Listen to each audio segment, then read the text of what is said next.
Hello guys, இன்றைக்கி ஒரு புது ஸ்டோரி தான் தூக்கிட்டு வந்திருக்கேன். நீங்கள் எல்லோரும் கேட்டிருந்த ஸ்கூல் டைப் ரொமான்ஸ் ஸ்டோரி தான். அண்ட் மோஸ்ட்லி இன்ஸ்டாகிராமில் நிறைய பேர் கேட்டிருந்தது, இந்த இன்ஸ்டாவில் ஃபேமஸாக போயிட்டுருக்கல must date the playboy. So அந்த மாதிரி டைப்லேயே ஒரு ஸ்டோரி எழுதி கொடுங்கக்கா. அந்த ஸ்டோரி இப்போ ரீசெண்டாக முடிச்சு போச்சு, எங்களுக்கு அதே மாதிரி ஒன்று வேணும் அப்படின்னு இன்ஸ்டாகிராமில் நிறைய பேர் டிஎம் பண்ணியிருந்தீங்க. ஸோ அதனால் அதே மாதிரி ஒரு ஜேனரை தூக்கிட்டு வந்திருக்கேன்.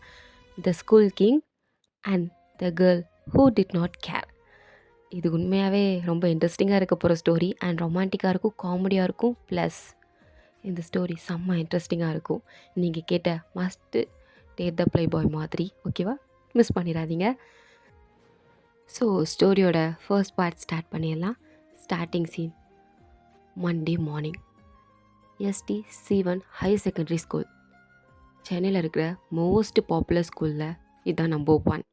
அண்ட் இருக்கிற எல்லா பணக்கார பசங்களும் இங்கே தான் வந்து படிப்பாங்க. இந்த ஸ்கூலில் படித்தா பெட்டர் ஃப்யூச்சர், பெட்டர் லைஃப் கிடைக்கும்னு எல்லாருக்கும் ஒரு நம்பிக்கை.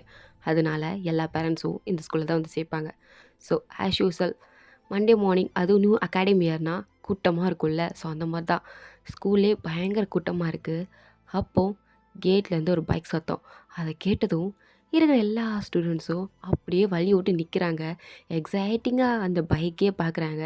ஸோ அந்த பைக்கில் வர அந்த பையன்தான் இந்த ஸ்டோரியோட hero, the school king Arjun Raj. So அவன் பைக்கில் வர இருக்கிற எல்லா பொண்ணுங்களும் அவன் வரதை பார்த்ததும் ஹெல்மெட்டை கூட கலட்டல. பட் எல்லா பொண்ணுங்களும் ஹேர் ஸ்டைலை சரி பண்ணுது, இன்னும் பொண்ணு என்னடா மேக்கப் போடுது. இருக்கிற எல்லாரும் அவனையே தான் பேன்னு பார்த்துட்ருக்காங்க.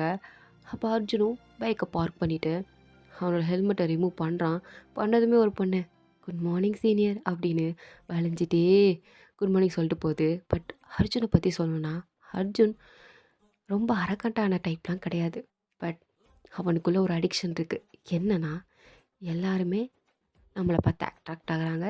நான் ஒரு school king and basketball captain. And same time எல்லா பொண்ணுங்களுக்கு மத்தியிலும் நான் ரொம்ப popular. Because girls and boys முதற்கொண்டு அர்ஜுனை பார்த்து அட்மையர் ஆவாங்க.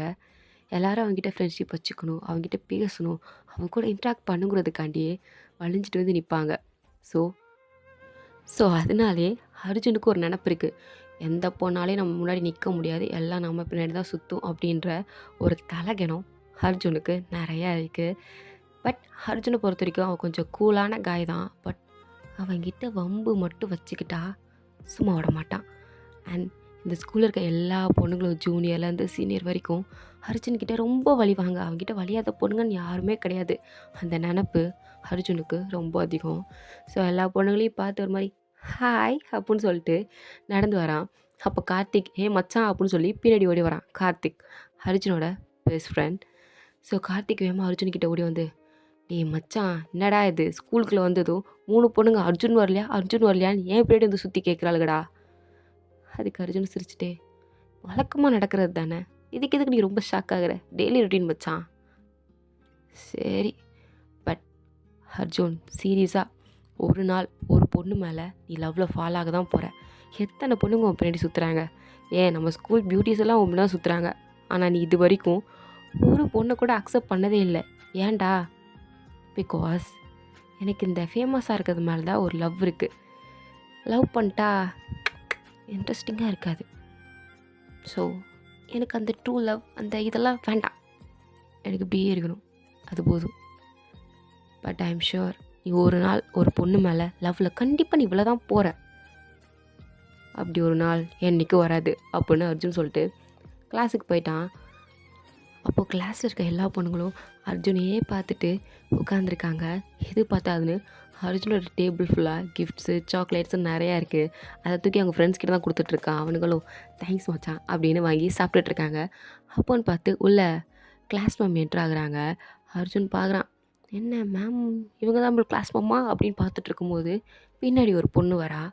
அவள் தான் நம்ம ஸ்டோரியோட ஹீரோயின் திவ்யா நாராயணன். ஸோ திவ்யா வந்து நிற்கிறா. அவள் அன்யூனிஃபார்மில் தான் இருக்கா. ஒரு சிம்பிளான white colour churidar, no makeup, no smile and no attitude, எதுவுமே இல்லாமல் சிம்பிளாக நிற்கிறா.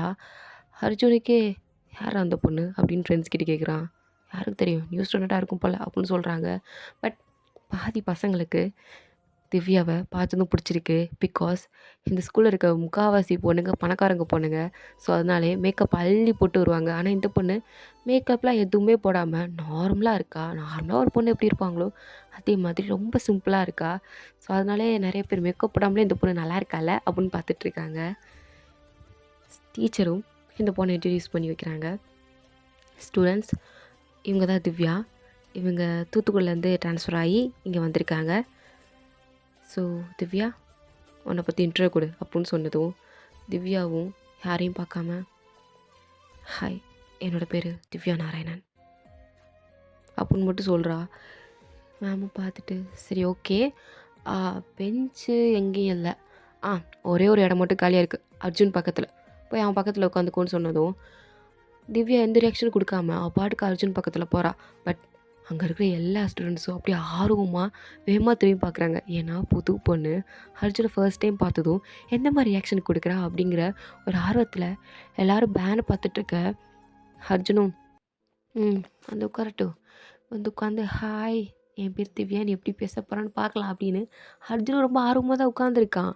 ஆனால் வந்து உட்காந்தவ அப்பாட்டுக்கு நோட்ஸ் எடுத்து பேனாவை எடுத்துகிட்டு அப்பாடு உட்காந்துருக்கா.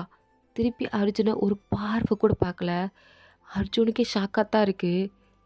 சீரியஸ்லி ஒரு வேளை என்னை பார்த்துருக்க மாட்டாளோ அப்படின்ற மாதிரி அர்ஜுன் திங்க் பண்ணிகிட்ருக்க. கிளாஸ் ஸ்டார்ட் ஆனதால் இருக்கிற எல்லா ஸ்டூடெண்ட்ஸும் பார்த்துருப்பாங்க, என்னவா அர்ஜுன்கிட்ட பேசாமல் இருக்கா, இது எவ்வளோ பெரிய கோல்டன் ஆப்பர்ச்சுனிட்டி அப்படின்லாம் ஷாக்காக பார்த்துட்டு அப்படியே திரும்பிடுறாங்க. பட் திவ்யா எதுவும் கண்டுக்காமல் மேம் அங்கே கிளாஸ் நடத்திட்டுருக்க, இவ எல்லாத்தையும் நோட்ஸ் எடுத்துகிட்ருக்கா. அர்ஜுனா சரி நம்மளாம் பேசும் அப்படின்னு ஹாய் ஹாய்னு ஒரு 2 வாட்டி சொல்லியிருந்திருப்பான். அவள் திரும்பி கூட பார்த்துருக்க மாட்டா. சரி அப்படின்னு அவனும் hi I am Arjun okay அப்படின்னு மட்டும் சொல்லிட்டு பாட்டுக்கு எழுதிட்டு இருக்கா. அர்ஜுனுக்கு செம்ம பல்பு. நான் அர்ஜுன்னு சொல்கிறேன், திருப்பி என்ன சொல்லணும், ஹாய் ஐ எம் திவ்யானில் சொல்லணும். ஆனால் இந்த பிள்ளை என்ன ஓகேன்னு சொல்லிட்டு உட்காந்துருக்கா அப்படின்னு ஒரு மாதிரி ஷாக்கில் தான் அவளே பார்த்துட்ருக்கான். No reaction, no smile, nothing. என்னை பார்க்கக்கூட இல்லை. ஃபார் த ஃபர்ஸ்ட் டைம் நான் பிறந்ததுலேருந்து இது வரைக்கும் என்னை பார்க்காம இருக்கிற மொதல் பொண்ணு நீ தான். ஏதோ நான் ஒரு மனுஷன் இல்லாத மாதிரில ட்ரீட் பண்ணுறா அப்படின்ற மாதிரி அவளை பார்த்துட்டு இருக்கும்போது, பட் அவளை கேரே பண்ணிக்கல. அவள் பாட்டு கிளாஸ் கவனிச்சிட்ருக்கா. ஸோ அந்த கிளாஸ் முடிஞ்சு நெக்ஸ்ட்டு கெமிஸ்ட்ரி கிளாஸ் கூட வந்துச்சு. ஸோ கெமிஸ்ட்ரி சார் லெசன் நடத்திட்டு அதுலேருந்து கொஷின் கேட்குறாரு. அது கொஞ்சம் டிஃபிகல்ட் அப்படிங்கிறதுனால யாருக்குமே அங்கே ஆன்சர் தெரில. எல்லோரும் வாய மூடிட்டு தலை குனிஞ்சிட்டு உட்காந்துருக்காங்க. அர்ஜுன் மட்டும் தான் கொஞ்சம் திம்புறா உட்காந்துருக்கானா. அவனை பார்த்துட்டு அர்ஜுன் ஆன்சர் தெரியுமா அப்படின்னு கேட்குறாங்க. அதுக்கு அர்ஜுனும் தெரியாதே, நோ ஐடியா அப்புடின்னு சொன்னதும் சரி உட்காரு அப்புடின்னு சொல்லிட்டு பக்கத்தில் இருக்க திவ்யாவை பார்த்ததும் நீ நியூ ஸ்டூடெண்ட் தானே, உனக்கு இதுக்கு ஆன்சர் பண்ண முடியுமா? முடியும் அப்புடின்னு சொல்லிட்டு எழுந்திரிச்சு அதை கிளியராக எக்ஸ்பிளைன் பண்ணுறா. இதை பார்த்ததும் ஸ்டாஃபே ஒரு செகண்ட் இம்ப்ரெஸ் ஆகிட்டாரு. பரவாயில்லையே இந்த பொண்ணு நல்லா படிக்கிற பொண்ணு போல் அப்படின்னு. ஏன் கிளாஸில் இருக்க எல்லோரும் லைட்டாக இம்ப்ரெஸ் ஆகிட்டாங்க. அர்ஜுனும் பார்க்குறான், வா என்ன தெளிவாக இப்படி பேசுகிறா, அவர் சொன்னதே புரியல, இவ சொன்னது நல்லா புரியுதே அப்படின்னு அவளே பேன் பார்த்துட்ருக்க. அவள் உட்காந்ததும் எல்லோரும் கிளாப்லாம் பண்ணுறாங்களா. பட் அவள் எந்த ஒரு ரியாக்ஷனும் கொடுக்கல. அதை பார்த்து ஸ்மைல் பண்ணல, எக்ஸைட் ஆகலை, எதுவுமே பண்ணல. அப்பாட்டு உட்காந்துருக்கா. அர்ஜுனா எக்ஸலண்ட் அப்படின்னு சொல்கிறான். அதுக்கு திவ்யா எந்த ஒரு பதிலும் சொல்லாமல் அமைதியாக உட்காந்துருக்காளா. என்ன கொஷினுக்கு ஆன்சர் பண்ணிட்டோன்னு திமுறா உட்காந்துருக்கியா? அட்லீஸ்ட் நான் ஆன்சராவது பண்ணேன், நீ அது கூட பண்ணல அப்படின்னு சொல்லிட்டு பாட்டுக்கு மறுபடியும் நோட்ஸ் எடுத்துட்டா. அர்ஜுனுக்கு பெரிய அசிங்கம். பின்னாடி இருந்து அவங்க ஃப்ரெண்ட்ஸ் எல்லாம் என்ன மச்சான் உன்னையே கண்டுக்கலையா, உன்னையே அசிங்கப்படுத்திட்டாளா அப்படின்னு பின்னாடி செம்மையாக கிண்டல் பண்ணி சிரிக்கிறாங்க.